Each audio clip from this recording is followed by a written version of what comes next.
ariko se rasita ibi ni ibiki? ibi ni ibisage. Ibisage kubera iki ubyita ibisage se? Ni ibisage kubera ko hari ni ijambo hari riva, nanjye ni ijambo nasanzeho, ijambo nasanzeho ry'ibisage. Ibisage gusa kandi ariko mba mbona ari neza nta kibazo, mbona bimbereye njyewe. None si yo babibonye ubona babikunda, ihuye n'umurasta mbere muganira gute? Tuganira neza cyane ariko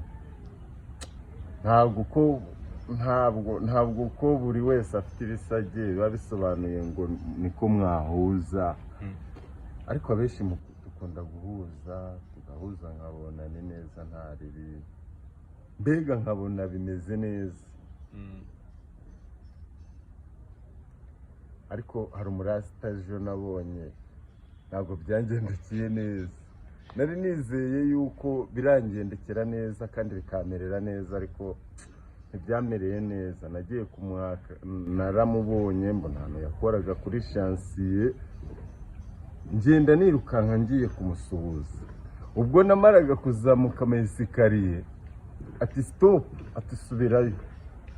Nanjye kubera yuko nzi yuko kwinjira muri shansiye gutya atari byiza, ariko kubera yuko numvaga ko ari rasita mugenzi wanjye mwisanzemo, naravuze ati reka wa mugani koko reka subira inyuma. Nibi subira inyuma, maze kugera inyuma ndamutegereza, nicara aho ngaho hafi ku gatebe, ariko narategereje ngo ndebe yuko aza kuza kundeba.